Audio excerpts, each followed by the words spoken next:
اگر اس نبی کے لیے ہم میں سے کوئی آج کی تاریخ میں اس کی بکواس سننے کے بعد اگر تمہارے دل میں ذرے برابر تکلیف نہیں تو کلمہ پڑھو پھر جا کر کوئی مولوی کے پاس،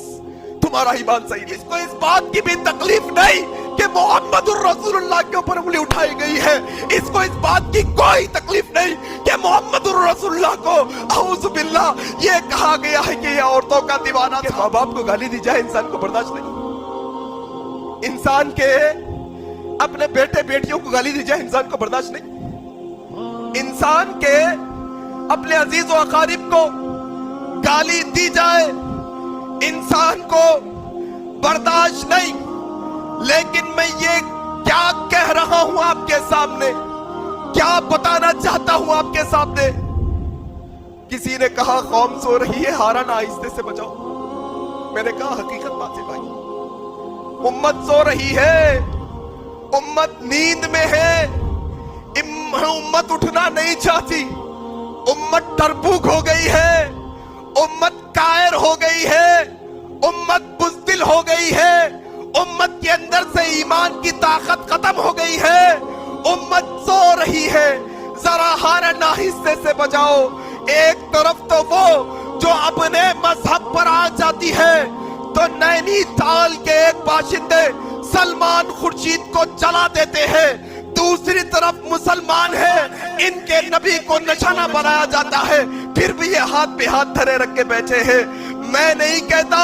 کہ تم بھی لوگوں کے گھروں کو جلاؤ، نہ اسلام اس بات کی اجازت دیتا ہے، لیکن ایمان کو کیا ہو گیا ہے کہ انسان کو تکلیف بھی نہیں ہوتی، دو چلو آنسو بھی نہیں نکلتے اس کی آنکھوں سے، یہ رونا بھی نہیں چاہتا، اس کو اس بات کی بھی تکلیف نہیں کہ محمد الرسول اللہ کے اوپر انگلی اٹھائی گئی ہے، اس کو اس بات کی کوئی تکلیف نہیں کہ محمد الرسول اللہ کو اعوذ باللہ یہ کہا گیا ہے کہ یہ عورتوں کا دیوانہ تھا۔ یہ امت کو کوئی لینا دینا نہیں کہ یہ امت کے سامنے محمد الرسول اللہ کو پاگل کہا جا رہا ہے، یہ امت کو اس سے کوئی لینا دینا نہیں کہ یہ امت کے سامنے محمد الرسول اللہ کی نبوت کا انکار کیا جا رہا ہے۔ یہ امت سو رہی ہے، اس کو نہ جگاؤ، اس کو کچھ کرنے نہ دو، بس زندگی جو گزر رہی ہے، میرا گٹکا، میرا پان، میری نوکری، میری چاکری، میرا گھر، میری یہ پوری زندگی ہماری یہی پڑی ہے میرے بھائی،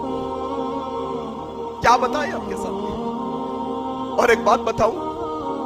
بہت پتے کی بات کرنے جا رہا ہوں، وہ یہ کہ اگر اس نبی کے لیے اگر ہماری آنکھوں سے آنسو نہیں نکلتے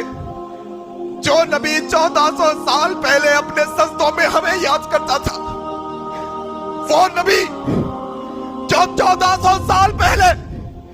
اپنے سجدوں میں ہماری فکر کرتا تھا، اگر اس نبی کے لیے ہم میں سے کوئی آج کی تاریخ میں اس کی بکواس سننے کے بعد اگر تمہارے دل میں ذرے برابر تکلیف نہیں تو کلمہ پڑھو پھر جا کر کوئی مولوی کے پاس، تمہارا ایمان صحیح نہیں، تمہارا ایمان صحیح نہیں میرے بھائی۔ عجیب مسئلہ ہو گیا امت کا، کس کو بتائیں بھائی، کس کو سنائیں اپنی تکلیف، کس کو سمجھائیں یہ باتیں، کس کو سکھائیں کہ محمد الرسول اللہ کی ہستی کیا ہستی ہے، ان کا مقام کیا ہے، کس کو سمجھائیں، کیا بتائیں، کس کو بتائیں؟ سو رہی ہے امت، امت سو رہی ہے۔ رب اشرح لی